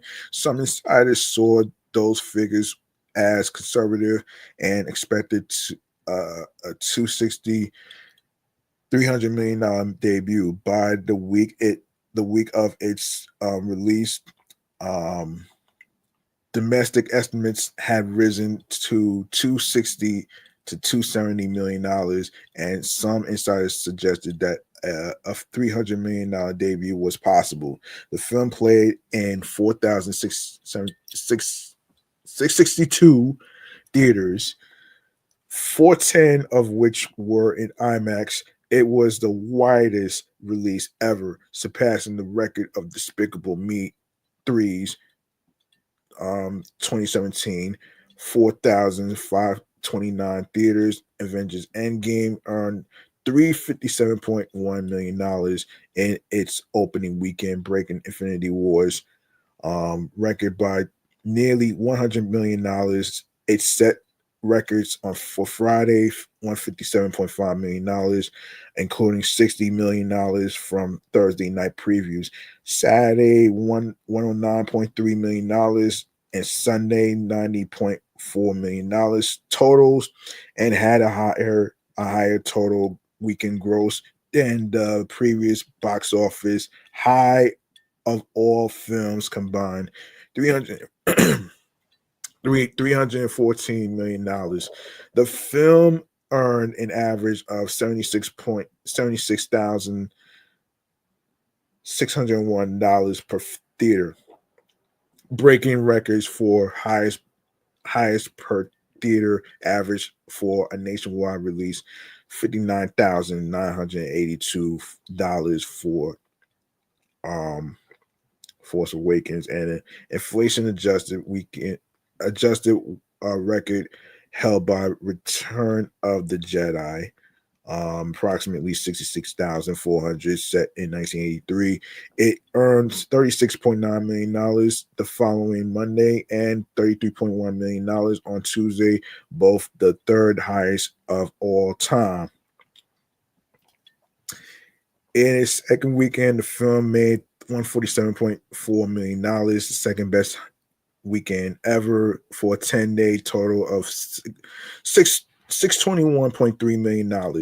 It was the fastest film to pass the $600 million mark, ahead of The Force Awakens 12 days and less than half the 26 days it took Infinity War.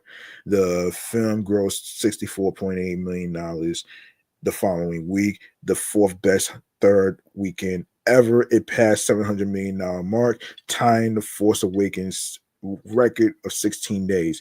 Endgame was finally dethroned in its fourth weekend by newcomer John Wick Chapter 3 Parabellum.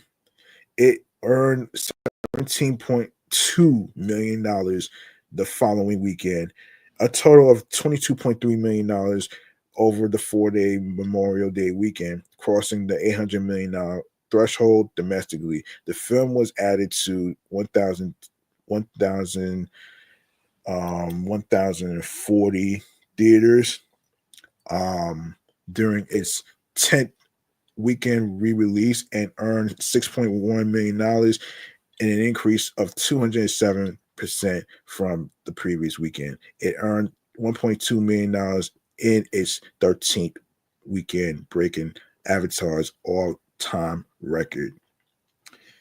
Yay! Oh wow!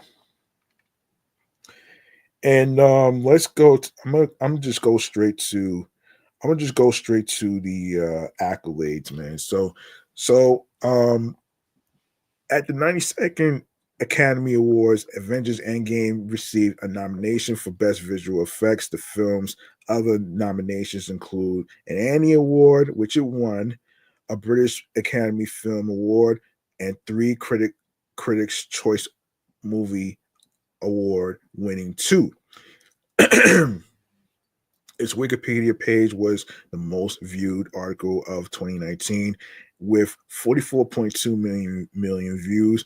Endgame ranked 41st in a March 2020 Empire magazine poll of the 100 greatest films of the 21st century.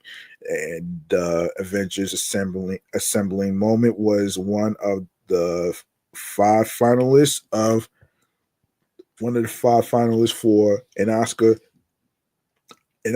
cheer moment in the Oscars fan favorite contest for the 94th Academy Awards in February 2022, despite the film's ineligibility for the Academy Awards that year. All right. Now, I want to get to. Okay. Let me just go to the video game chamber real quick. Actually, I'm just gonna do one. I'm just gonna do one topic, and that's it, because I have to wrap up because it's almost midnight. So, um, we're gonna go to the video game chamber. We're gonna go to the video game chamber right now. Actually, man. So let's do this.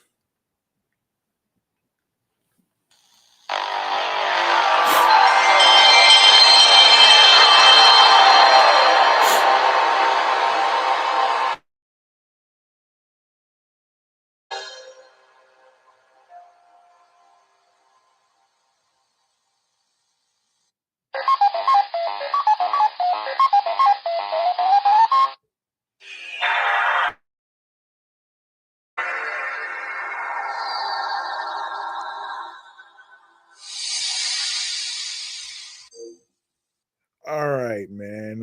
I'm gonna cut to the chase with the video game chamber topic. I'm probably gonna just do one actually. So we are in the month of March, right?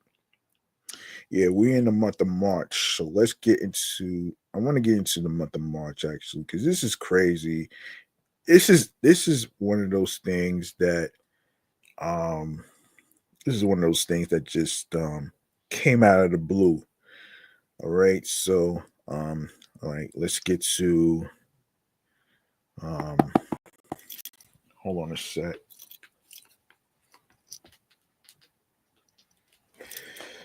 All right, let's see. February's done actually. So let's get to February's done.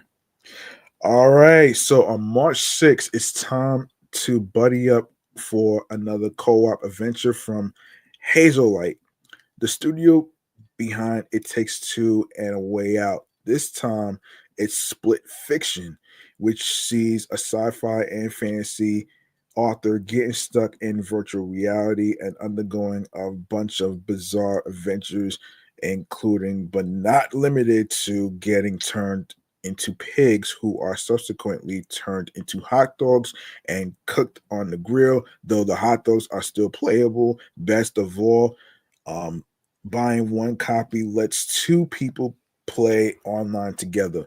That's on PC and current gen consoles. On March 25th, you can experience the upper middle class corner of Upper Middle Earth with Tales of the Shire, a cozy life sim that focuses entirely on an ordinary hobbit life. For regular hobbits who just like to garden and smoke pipes. Oh shit. And drink brandy. Damn. drink brandy, damn, and have petty rivalries over trivial neighborhood bullshit, not going on long hikes to throw jewelry into volcanoes. Honestly, sounds lovely. Be a shame if this Shire were to be ruthlessly scored by ruffians in the thrall of um, Saruman. Anyway, that's on PS5, Xbox Series, consoles, Switch, and PC. Yeah. So, if you prefer to explore a version of the Shire like um, pastoral English countryside that's been dosed in radioactive particles. There's Autumn Fall, which, as you've hopefully put together, is taking some cues from the Fallout. Though, as this one leans a bit more into survival than role playing, I'd say the Stalker influence is also pretty strong. Plus, this is also showing an alternate future in which a major real nuclear disaster went a whole lot worse. That's coming out to everything but Switch on March 27th. To me, DNF has always been short for did not finish or Duke Nukem Forever. But to a few million people, it's shorthand for Dungeon and Fighter, the multimedia universe stemming from the 2005 South Korean beat 'em up that was released stateside as Dungeon Fighter Online. In any case, that universe gets a little bigger with the single player action RPG, the first Berserker Kazan, which hits the Xboxes, PlayStations, and PC on March 27th as well. On March 28th, the potential Sims killer Enzoy hits PC. Another South Korean joint, which is hands down one of the prettiest video games I've ever seen. If this one delivers, I could very easily see it being one of the biggest games of the year. Something tells me that after 11 years, 12 game packs, and 17 expansions for The Sims 4, Sims fans might be in the market for something new and different. And there are a lot of Sims fans out there. That's on PC at launch with current gen consoles versions in the works later. All right, time to wrap up here, man. Time to wrap up. Time to wrap up. I know it's almost midnight and shit, so I really want to get out of here so I can catch my video music box. So let's get to it. Hang on a second here. Hang on a second here. Here we go. Yeah.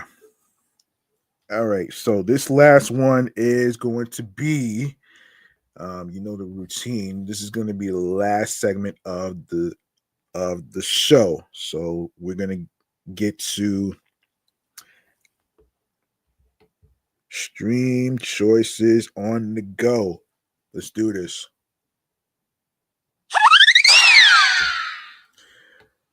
All right. Be sure to follow.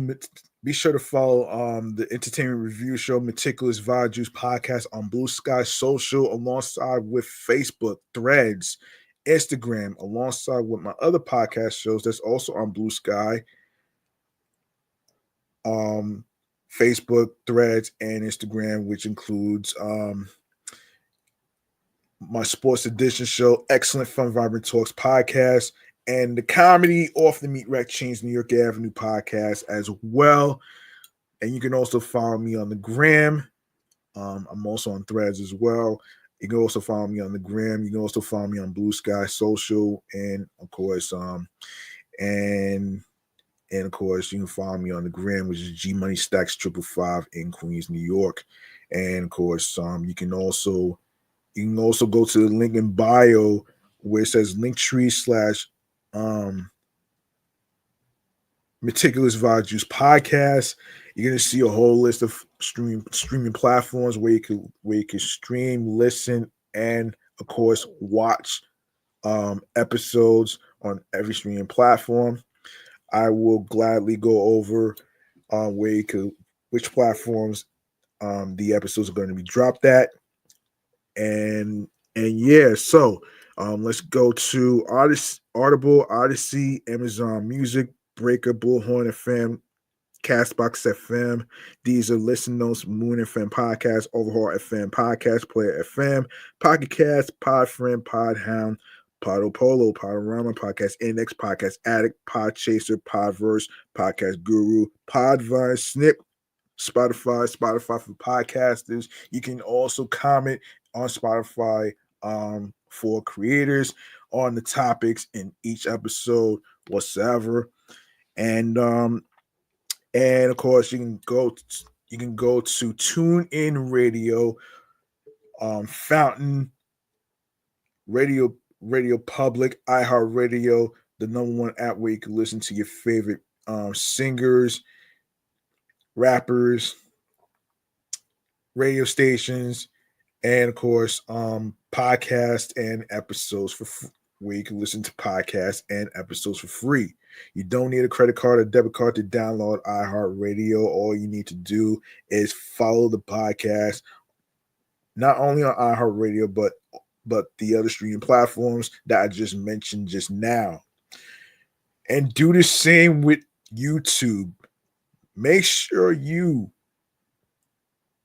grab that subscribe button for me on the Meticulous Vibe Juice podcast entertainment YouTube channel page. All right. Tell a friend to another friend, share the videos, and of course, word of mouth is important. And of course, you can also add the podcast to your playlist. You can also listen on the go, whether you are on your way to work, classes, um, and other destinations, or you're coming from those destinations. You can actually listen to that as well, because I know you guys are looking for entertainment as far as like movies, music, as far as like movies, TV shows, and video games. So I got y'all with that. Um, and of course, yes, add the podcast to your playlist. You can also enable alerts for more video episode live stream podcast recordings. You can also you can also you can also share the link tree link with your wives, your boyfriends, girlfriends, friends, people you are cool with from work, and also you can also know that you'll be notified on when each episodes are going to be dropping. So the deal with the new episodes, it's going to be dropped. It is going to be dropped on Tuesdays, Fridays, and Saturdays. All right. That's Tuesdays, Wednesdays, and Friday. No, excuse me. That's Tuesdays, Fridays, and Saturdays. All right. Tuesdays, Fridays, and Saturdays. All right. There you go. All right. Yeah, you can listen to the episodes on every streaming platform that I just mentioned, and also subscribe to the YouTube channel so you'll be notified on each episode that's going to be uploaded and posted to the YouTube channel page of this entertainment channel.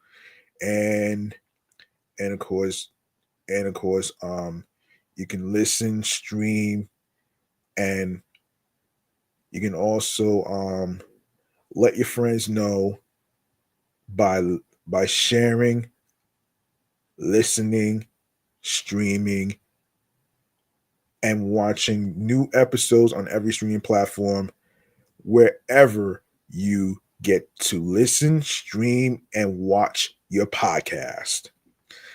All right, man. That's it for me, man. I'm about to call it a night. I'm your man G Money Stacks, aka the Gregonator, your host with the most. Thank you very much for tuning into this episode dedicated to the Avengers movie franchise. Um, I had to skip a couple of things because I want to get to video music box. So remember, the grind doesn't stop. Hard work pays off. If you want something, you have to work hard and earn it. It's not going to be given to you on a fucking silver platter. Follow your goals and dreams. Don't let anybody stop you from doing that. Whether you are creating a podcast like myself, or whether you are a radio personality, whether you are any career field that you are trying to do, whether it's EMT, whatever it may be, man, just make sure that you are doing it that makes you happy, not just for the love of money, not just for the fucking love of money. You know what I'm saying? And also, if you are a new podcaster, you want to ask yourself this question: are you doing it for the money and the money and are you doing it for the money and moment, or are you doing it for the fun and consistency of creating content episodes? You know what I'm saying?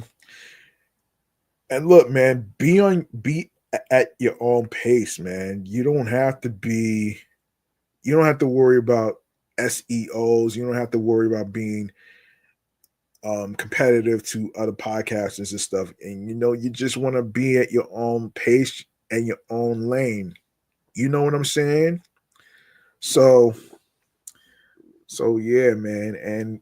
And of course, be on your P's and Q's creatively, mentally, emotionally, physically, and spiritually. That gets you into your zone alongside with tunnel vision. There is no guidebook on how to follow your own path and how to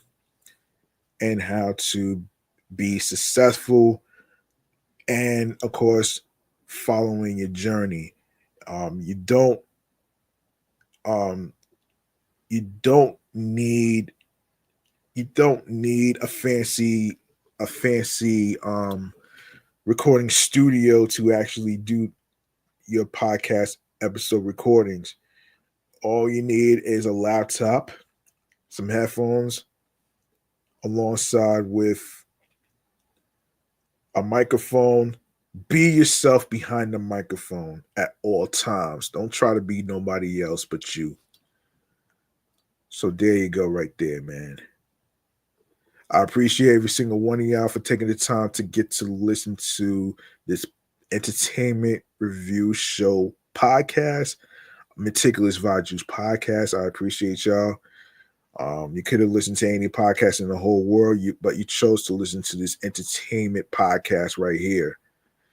All right, where you could get your mind off of stressful events, whether it's what's going on in the whole world, whatever it may be, man. Don't let all this depressing shit, stop you from living your life as far as like doing something that you enjoy. All right, I'm up out of here. Stay liquid. Be careful out there, out on the streets. And of course, I'll see y'all next time on the flip side. I'll be back with new episodes and new topics um next time on the flip side. Peace, one love, good night, everybody.